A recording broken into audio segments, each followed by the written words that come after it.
How powerful is the Japanese Army's 208? It became the turning point of the Battle of Lushan. The Russian army called it an impregnable fortress. Why was it bombarded into a powdery sensitivity? This cannon is actually an imitation of an Italian heavy howitzer. That's right, it's the one Commander Lee used to attack Ping'an Pavilion.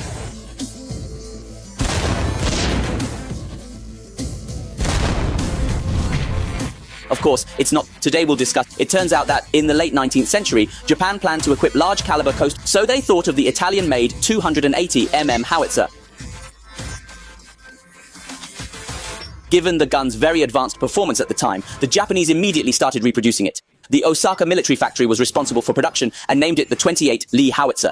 This gun's appearance is very recognizable with its short, thick 10 caliber barrel, matched with a bulky and complex turntable structure. The gun body and metal base weigh about 30 tons in total.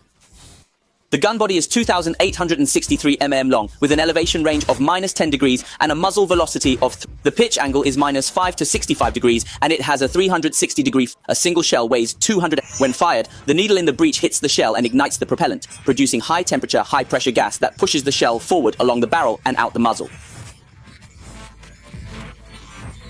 The maximum range can reach about 10,000. Due to the shell's heavy weight, special short rails are needed. Small trolleys are used to transport shells to the gun. An auxiliary loading boom is installed on the left side pedestal of the gun body to assist the loader in their work. The 280mm gun's high angle of fire design and the shell's short shape allow it to fall at nearly a right angle and accurately penetrate the most vulnerable roof of defensive structures.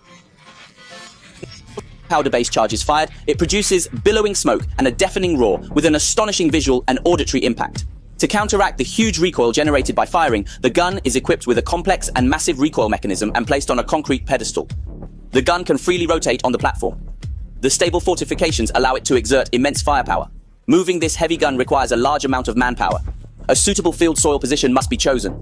The ground is compacted and reinforced before the rotating base is placed horizontally. The foundation relaxes with each shot fired. The gun mount will also sink gradually. The surrounding sandbags can also collapse due to air pressure and vibration. So after firing 50 shells, reinforcement work must be carried out. At the time of the deployment to the coastal defense position, the 280mm cannon was regarded by the Japanese as an artifact of earthquake of the sea. During the Russo-Japanese Battle of Arthur in August 1904, Disanjun Sealing Naimu Shidian, attempts were made to destroy Russian fortifications with 75mm field guns. However, the concrete of the Russian fortress was more than 80 centimeters thick. The Japanese artillery was unable to inflict substantial damage on it.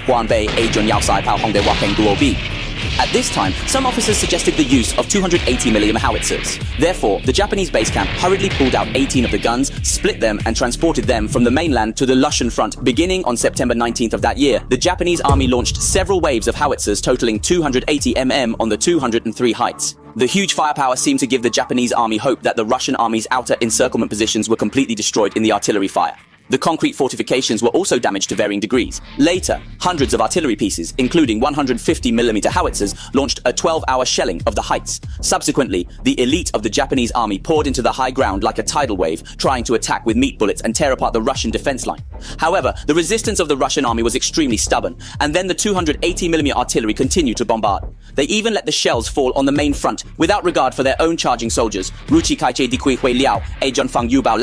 he commanded the 280mm gun to carry out precision strikes on the Russian ships in the harbor. Russian warships were sunk one after another, and the 280mm guns in this battle did play a crucial role, and it was also used by the Japanese army during its invasion of China, and it was really one of the important accomplices in the war of aggression against China. Then Jian Ying officials, do you still know another ancestral cannon of the Japanese army? During World War II, what kind of damage did he inflict on the US military in the Pacific theater?